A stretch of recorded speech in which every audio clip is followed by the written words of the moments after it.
नमस्कार साथियों, brown painting service में आपका स्वागत है। आज का हमारा टॉपिक रहेगा डेप्थ का। जो आउटसाइड के एक्सटीरियर वॉल रहता है, जो आउटसाइड से पानी अंदर को चली जाती है, जिसकी वजह से अंदर का वॉल पुट्टी सभी चला जाता है। अगर कबूर साइड में है तो पूरा कबूर चला जाता है और घर में काफी स्मेल आने लगता है। तो इसी का आज का हमारा टॉपिक रहेगा और कैसे उसको हम फिक्स कर सकते हैं।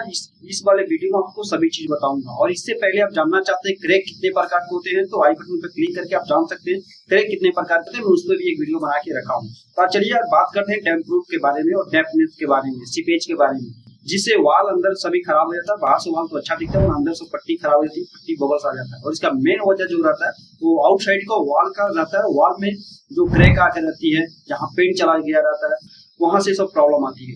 तो चलिए स्टार्ट करते हैं वीडियो। हम जानने वाले हैं साथियों वॉल को रेडी करने का तरीका। तो सबसे पहले वॉल अगर हमको रेडी करना है तो कैसे करना है वो हम सबसे पहले जानेंगे। उसके लिए सबसे पहले हमको वाटर लेकर आना है। और आपके पास अगर वाटर स्प्रे मशीन है जिससे आप वॉल को स्प्रे कर सकते हैं, आप उस पर करिए। नहीं तो आपके पास अगर जूना ब्रश है या नार ब्रश है, आप उससे लेकर पहले पूरे वॉल को जो भी वेस्ट पार्टिकल आपको नीट से क्लीन करिए।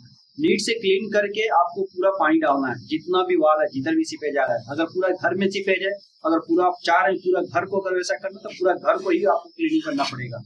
फर्स्ट आपको नार ब्रश से या स्टील का जो ब्रश आता है उससे, नहीं तो जो कपड़ा धोने का एक ब्रश आता है ना, जो काफी स्ट्रॉन्ग रहता है, जो लो क्वालिटी का आता है, वो काफी स्ट्रॉन्ग रहता है, उससे भी आप रख के आउटसाइड का सभी जो आपका वेस्ट पार्टिकल है और वेस्ट जो पेंट है, आप उसको रगड़ेंगे तो पूरा पेंट निकल जाता है। और फिर उसके बाद प्रेशर से आप अगर वाटर मारेंगे तो जो भी क्रैक रहेगा, जो भी वेस्ट पेंट रहेगा, जिधर बबल्स रहेगा, जिधर सीमेंट निकल चुका रहेगा, वो सभी निकल जाता है वाटर प्रेशर से। और आपका जो आपने जो स्क्रैच जो किया रहता है उसमें भी जो रहता है सभी प्रॉब्लम बाहर कर देता है वेस्ट पार्टिकल को।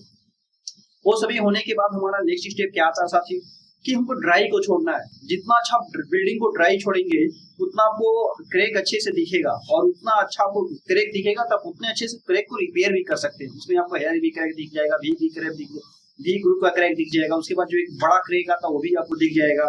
तो आपको बिल्डिंग पर ड्राई को नहीं छोड़ेंगे तब तक आपको मालूम नहीं चलेगा। साथियों ड्राई अगर वॉल आपको अच्छे से अगर ड्राई हो जाती है तो आपको उससे पहले क्रैक कभी नहीं भरना है। आप लोग अक्सर पेंटर भाई लोग 90% पेंटर भाई लोग यही गलती कर देते हैं, जिसकी वजह से उनका काम तो अच्छा रहता है, मटेरियल भी अच्छा यूज करते हैं जी, और कुछ समय के बाद 2 से 3 महीने 6 महीने के बाद फिर क्रैक आना स्टार्ट हो जाता है।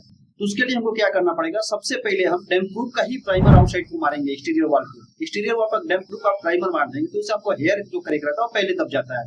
उसके बाद जो वी ग्रुप का क्रैक रहता है वो भी उसके अंदर जो हमारा डैम्प प्रूफ का प्राइमर रहता है वो चला जाता है और वेस्ट पार्टिकल को जो रहता है पकड़ के बैठ जाता है वी ग्रुप में। और हेयर क्रैक भी सेम ही होता है। अगर छोटा मोटा हेयर क्रैक रहता है तो उसमें तो कुछ प्रॉब्लम ही नहीं रहता हम लोग। तो पहले हमको क्या करना है, सबसे पहले हमको प्राइमर एक्सटीरियर का डैम्प प्रूफ प्राइमर अप्लाई करना है।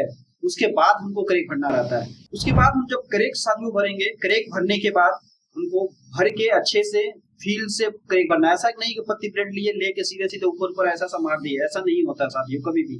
ऐसे में क्या होता है, ऊपर बी ग्रुप में ही क्रैक चला जाता है और क्रैक ऊपर ही रह जाता है। अगर आपको क्रैक अगर डीप नहीं दिख रहा है, अगर हेयर क्रैक है और सिर्फ आपको पतली से एक क्रैक दिख रही है, तो आप उसके लिए थोड़ा ग्रुप भी बनाना पड़ता है। तो आप ब्लेड कोई ले लीजिए या कोई एक ग्राइंडिंग मशीन ले लीजिए। अगर आप ग्राइंडिंग मशीन एक्सट्रीम में चला सकते हैं। अगर आप ग्राइंडिंग मशीन एक्सट्रीम नहीं चला सकते तो डायमंड एक ब्लेड आती है जिसे कारपेंटर का जो काम होता है, प्लाई कट होती है, वो डायमंड ब्लेड से आप लेके अच्छा खासा ग्रुप निकाल सकते हैं।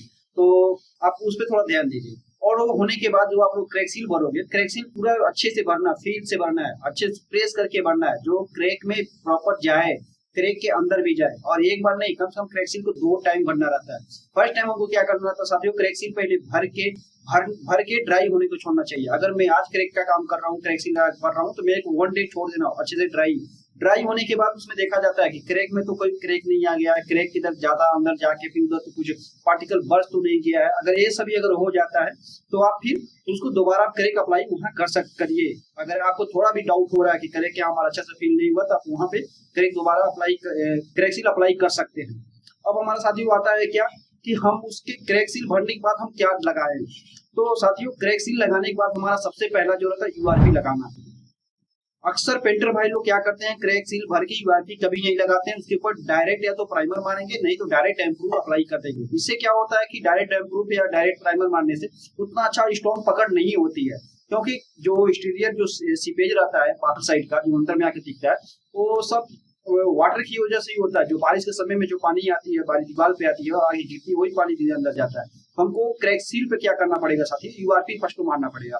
अगर हम क्रैक सील पे यूआरपी अगर अप्लाई कर रहे हैं तो यूआरपी से ये होता है कि जो भी पानी रहेगा आपको पानी जैसा यूआरपी दिखेगा, मगर एक बार लगने के बाद वहाँ एक पतली सी लेयर बन जाती है जो पानी को वहाँ कभी खड़ा नहीं होने देती है। क्योंकि क्रैक सील क्या रहता है, क्रैक सील में पतली पतली सी और आप देखिए रेशम के धागे जैसा सिल्क में उसमें डाल के उसको रखा जाता है, जो कि वहाँ एक रफ थोड़ा होता है और यूआरपी डालने के बाद रफ वहाँ हट जाती है, स्मूथनेस हो जाता है, जिसकी वजह से पानी सीधा नीचे चला जाता है।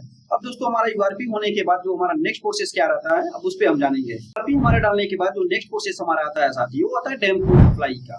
अब डैम्प प्रूफ भी अप्लाई करने का एक मेथड होता है जिससे बहुत सारे पेंटर भाई लोग नहीं कर पाते हैं, जो जिसके वजह से डैम्प प्रूफ भी वेस्ट होता है, टाइम भी वेस्ट होता है और ओनर का काम भी परफेक्ट नहीं होता है। तो डैम्प प्रूफ हमारा अप्लाई करने का क्या रहता है, सबसे पहले हम डैम्प प्रूफ अप्लाई कैसे करेंगे, डैम्प प्रूफ में वाटर डालना है कि नहीं डालना, ये भी एक कंफ्यूजन होता है पेंटर भाइयों को। तो मैं साथी आपको बोलूंगा अगर फर्स्ट टाइम आप डैम्प प्रूफ अगर यूज कर रहे हो तो आप वहां पे विदाउट वाटर ही आप डैम्प प्रूफ मारेंगे। आपका जो भी डैम्प प्रूफ रहेगा थोड़ा भी उसमें वाटर नहीं चाहिए। मैं ऐसा क्यों बोल रहा हूँ, क्योंकि मोटा डैम्प प्रूफ जब रहता है, जो भी आपका क्रैक रहता है, हेयर क्रैक रहता है, क्रैक रहता है, जिधर भी सीमेंट में थोड़ा थोड़ा माइक्रो लेवल पर जो होल रहता है सभी मोटा डैम्प प्रूफ में सभी कवर हो जाता है।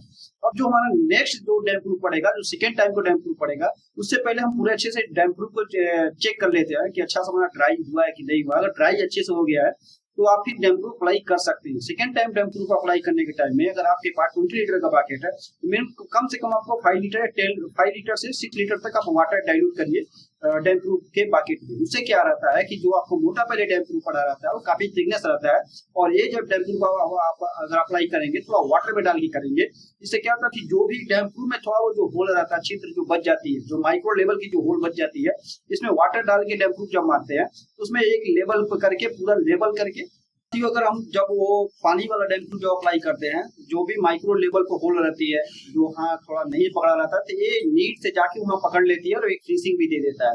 अब 2 फुट हमको डैम्प प्रूफ अप्लाई करने के बाद से क्या करेंगे, उसके ऊपर हम लोग यूज करेंगे अल्टीमा का पेंट।